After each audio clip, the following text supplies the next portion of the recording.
Cloudcast Media.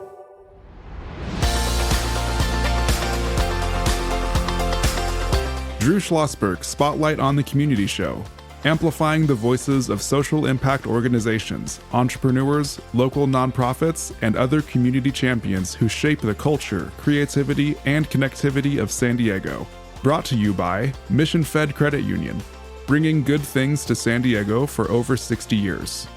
Learn more about what is good for you and good for all by visiting www.missionfed.com.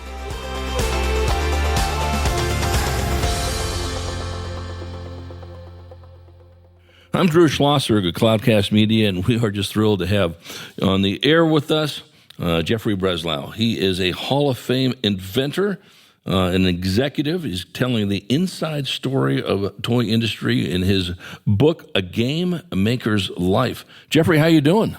I'm doing great. Nice to be with you. Yeah, nice to be with you as well. Where you connecting from? From Chicago. I'm born and raised here. The Windy City. Very, very nice. Windy City, yes. What a great vibe there. So when did you get interested in being a game maker? Since you were a kid? Well, as a kid, I took things apart all the time. I had curiosity was a huge part of my life as a kid. I would like to open things up, take things apart. It frustrated my dad once in a while, but I had to know how things worked. And that was kind of the beginning of it. And then very shortly, I wasn't a very good student in high school. My only A was in art class, and I graduated the bottom 25% of my class, which was not too thrilling. And I wanted to go to Champaign, where all my friends went, but I went to Bradley University in Peoria. My guidance counselor thought I'd have better luck there. And at that time, I could have gotten accepted to Illinois, even in the bottom of my class a long time ago. Anyhow, I was on terminal probation after a year, which is not something my parents were happy to hear, but I took a trip to Champaign to see some friends. And because I was interested in art in high school, there was a new fine arts building, and I went in the building and there was a display of industrial design. And I didn't even know what industrial design was, but I was just blown away by the visuals in the display. And in the corner was Ed Zagorski, instructor, sophomore industrial design. And across the hall, a door was half open with his name on it. And I knocked and I introduced myself. I said, "Can you tell me about industrial design?" And in 20 minutes, he changed my life. And he changed my life with his enthusiasm and passion for design. And the mantra that he told me is form follows function. Okay. First, it's got to function, and then it can look good. If you make a chair that's a beautiful chair and it's not comfortable to sit in, it's a terrible chair, So I walked out of there and said, I want to be an industrial designer. So I went back to Bradley and I studied. I got on the dean's list, and then I transferred and had to start over again as a freshman. So again, my folks were happy for me, but the first year and a half of school went down the drain of college. And once I got into his class, it was amazing. And we did a toy project. We did all kinds of other projects, but the toy project is what grabbed me. And I did some children's modular furniture.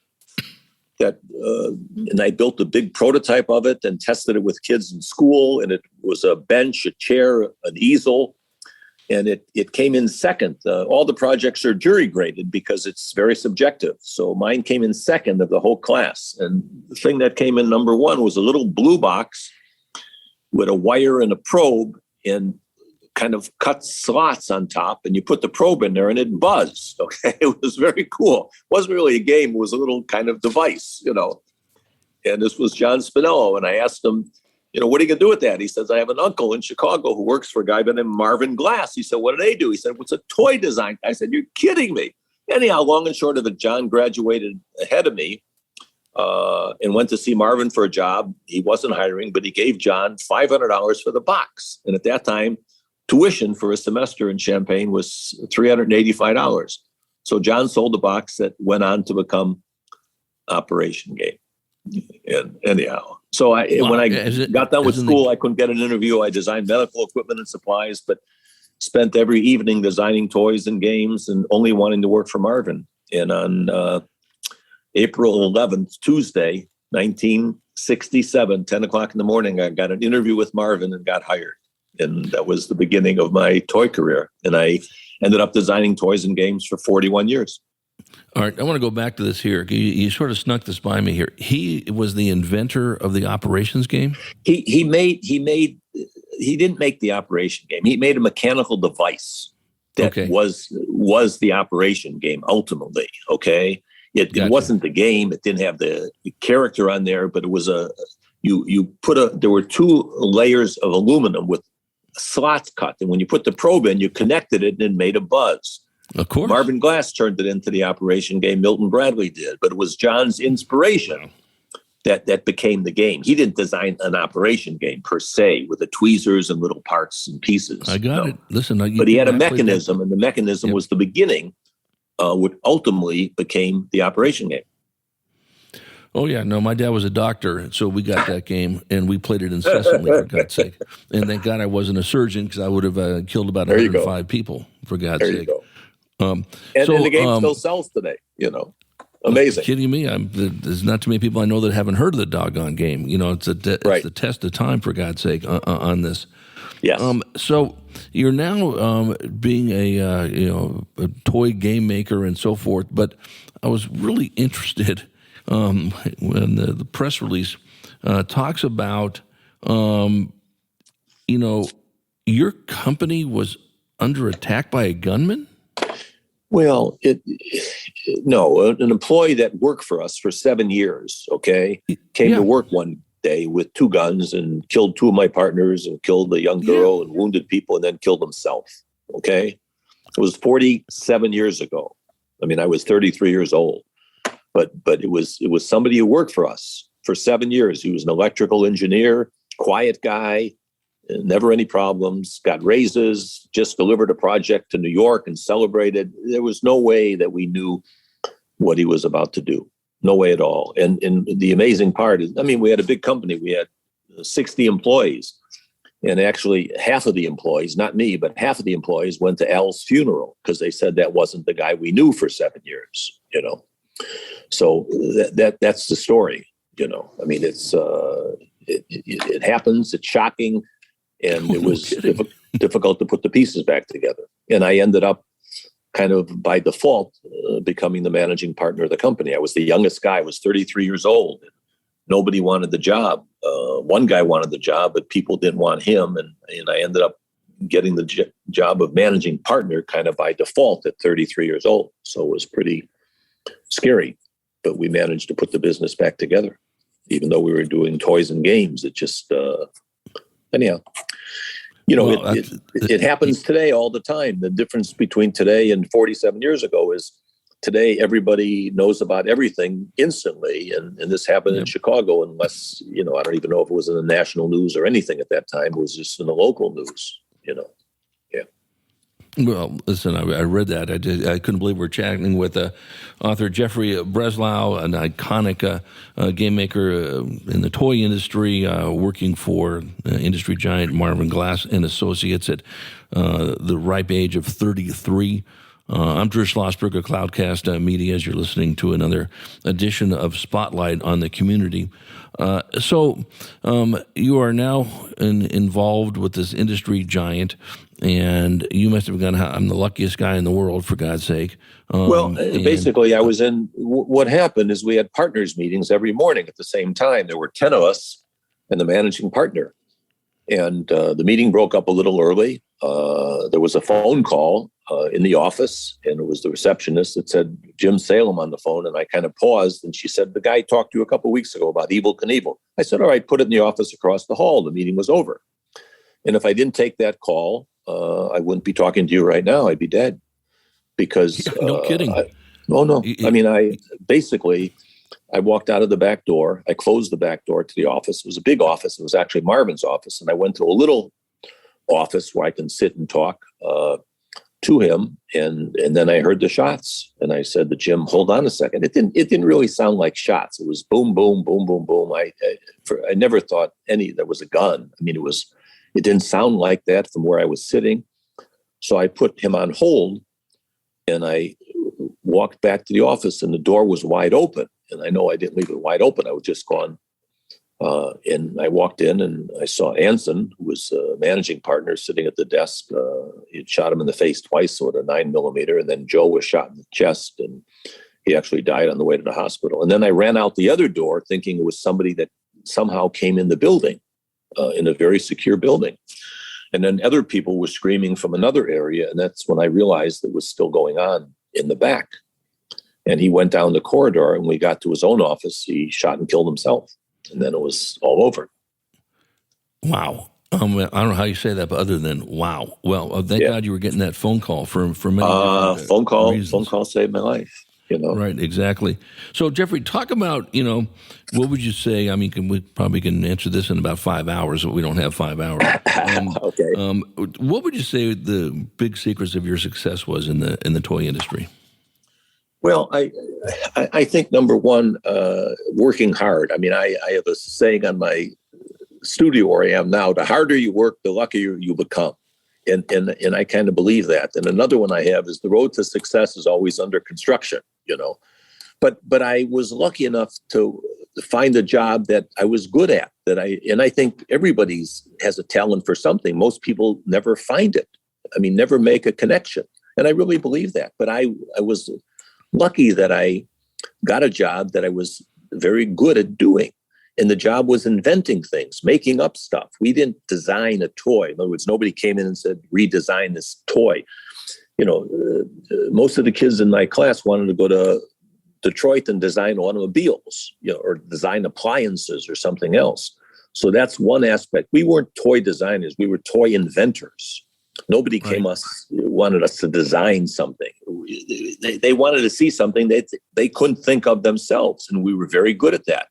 And Marvin was very good at running the company. He couldn't build anything, he couldn't make anything, but he knew how to stimulate people and creative people. Creative people are not stimulated by money. You can't say to somebody, "I'm going to double your salary, be more creative." It doesn't work that way. People in the creative world are stimulated by other things. And if you had a design and made a mock-up of the design, you brought it in the office and showed it to the vice president of a big toy company, even if it was your first week at work. And so you got the feedback right away. And you brought it in, the client looked at it, says, "Nope, don't like it. Next one." Okay. So you were left with your toy. Or you went in and he looked at it, "That's terrific. I love that idea." Okay. So what you work for every week was not money. You work for those applause. It's why you're in the theater on stage. That's what you work for. And if a new client came in next week and you weren't pitching anything to him, you better believe you got busy coming up with ideas. And it's pressure that creates creativity. You have a deadline for a painting show. You have a deadline for anything. That's when it all happens. So Marvin regulated the meetings. You can't have a meeting every day, but you have to, and we worked only for the next meeting. Whatever the next meeting was, the whole place was working for Mattel, Hasbro, Fisher-Price. The whole studio was working for the very next meeting. So creative people are driven by that type of pressure to get, a deadline. Very important. Well, I want to, before we go to break, I want to add to that. I was a sports writer for a newspaper. We know deadlines very well. And if you don't get the story in, there's no, you don't work the next day because you're fired. Exactly. That's how that works. That's Jeffrey, we come back from break. I want to talk more about some of your favorite toy and game inventions. Definitely your appearance on the new History channel, and really get a little deeper in why you wrote the book.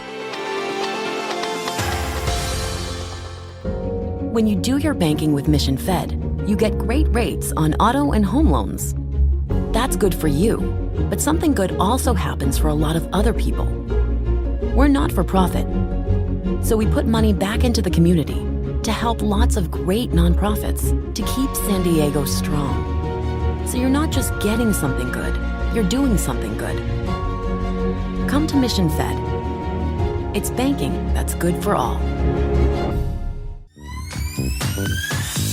Brand amplification is the DNA of Cloudcast Media, and our code is the powerful blending of sound, voice, and storytelling to lift local brands and their communities.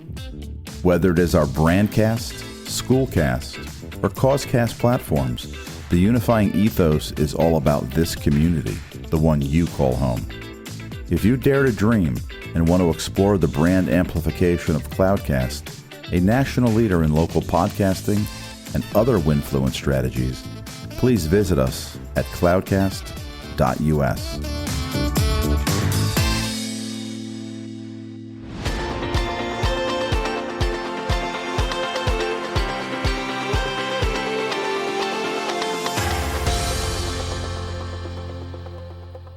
I'm Drew Schlosberg of Cloudcast Media, and you're listening to Drew Schlosberg Spotlight on the Community here on Cloudcast Media, brought to you by Mission Fed Credit Union, bringing great things to San Diego for over 60 years. We are in the presence of a Hall of Fame toy maker, game maker, everything in between, and that is Jeffrey Breslow, chatting about his book, A Game Maker's Life. Hearing his harrowing experience when he was young with a employee that came in and shot up a couple people and at the business, two of them, and if he didn't have a phone call that he was in another room, we wouldn't be talking to Jeffrey. That's an amazing story. Talk about, Jeffrey, I've got a couple minutes on this topic, your favorite toy and game inventions, and then talk a little about your appearance on the new History Channel docuseries, Toys That Built America. I'll start with the History Channel. I was interviewed for this, basically talking about Marvin Glass. The first one was done on the owners of Mattel, Ruth and Elliot Handler, and then also the Hassenfelds from Hasbro.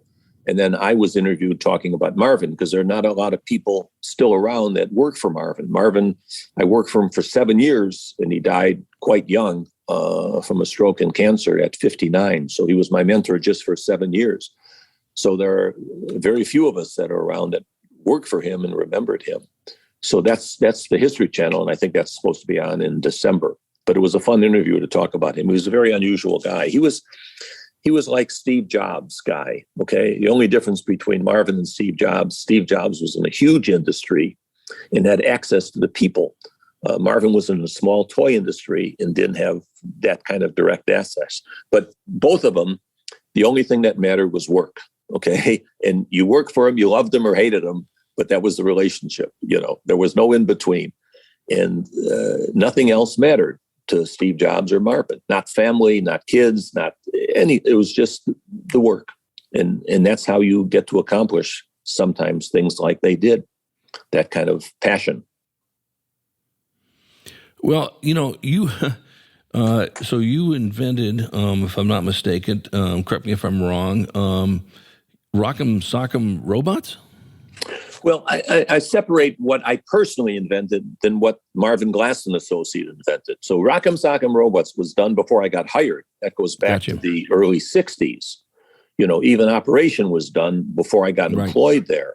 Right. So, and then I can talk about other things that I did personally, but it was the way it worked. You had an idea, and then you had other people working with you, helping you, model makers, but you were the driving force of that particular idea, and you made it happen within the studio with everybody else adding anything they could to help you. But when you walked out of an idea session, you had to have an idea, and you were responsible for making that happen. And ideas are a combination of the idea itself and then the execution. And I can give you an example. Hula hoop was strictly an idea. Anybody could have made that thing. It could have been a little bigger, a little smaller. There was not much to the execution once the idea was there. Rock'em Sock'em was done by one of the partners who was there before I was there. If you had the idea, have two robots fight in the ring, punch each other, and the head pops up on one, it's not much of an idea. It's how you built that thing and how you made it work for the right price. But most of them are somewhere in between a good idea and the execution of that good idea. I gave you an example of either extreme. That's all. Yeah, so let me ask you this.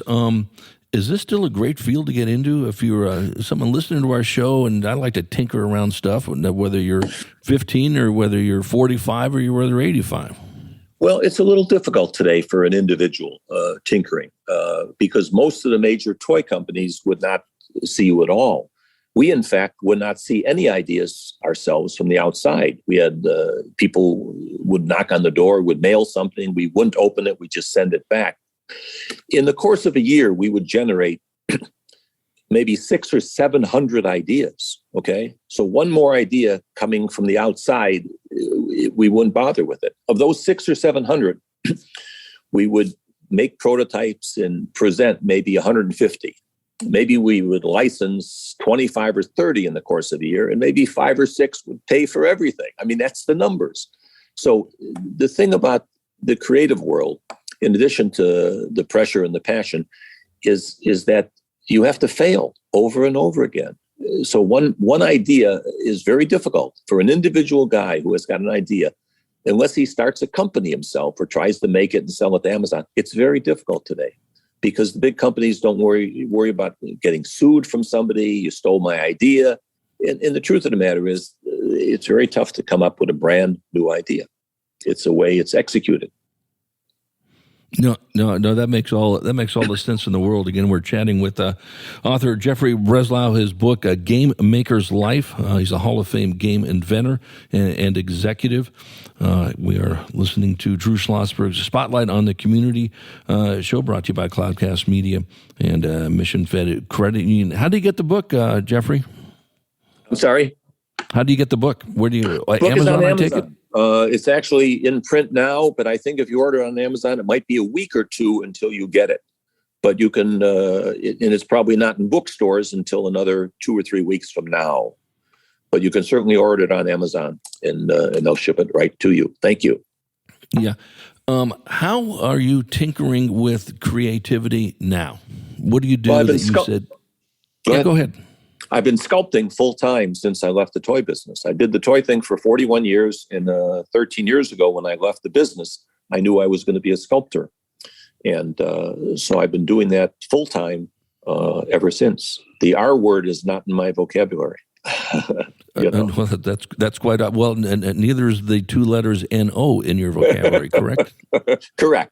Something like that. Yes. Yeah. No, I think that's absolutely fantastic. And listen, you're a poster child for one of the things that we're very much interested in and big fans of here at Cloudcast Media, and that's what we call relevant education, career pathways. Not everyone is bound for school or college, and that's okay. If you go to college, that's great. You went to the Bradley Braves, and then I think you made it over to the University of Illinois, if I'm not mistaken. Yes. But you know what? Look what you did in this, and we know there's so many different pathways with kids these days with technology that's probably a little different today than it was when you were starting out, to say the least. Oh, I think so, without question. Yeah. Yeah. But the beauty of it is you followed your heart, talk about that resilience. Well, the thing is, I told you earlier about meeting Ed Zagorski, and he became my mentor. Right. And he did that for 65 years. I never let go of him. And I learned something about mentoring. And then years later, I got involved in a program in Champaign to teach kids about mentoring. And you have to grab a hold of somebody. Ed wasn't looking for me. I was just a young kid who came in, and he told me about design, and I walked out 20 minutes later. He had no idea what went on in my head when he was there. So the mentoring process comes from the mentee. You got to grab onto somebody. And what I would suggest for young kids is to find somebody. And it's not that easy. But once you find somebody to mentor you, it could change your life.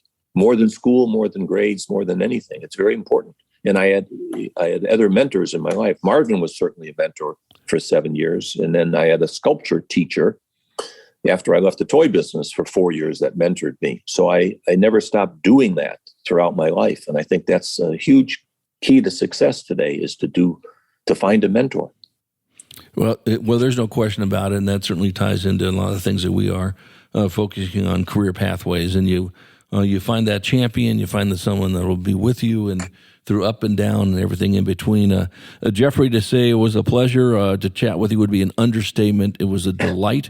I want to encourage everyone to go to Amazon, A Game Maker's Life. You're going to find a lot of great nuggets in that book, and wishing you nothing but great success with your sculpting. And maybe the next book you're going to write is going to be all about sculpting. Thank you very much. It's been a pleasure talking to you, and I greatly appreciate your time. Yeah, absolutely. It's my pleasure. You've been listening to an episode of Drew Schlosberg's Spotlight on the Community Show, amplifying the voices of social impact organizations, entrepreneurs, local nonprofits, and other community champions who shape the culture, creativity, and connectivity of San Diego community. Brought to you by Mission Fed Credit Union, bringing good things to San Diego for over 60 years. Learn more about what is good for you and good for all by visiting www.missionfed.com.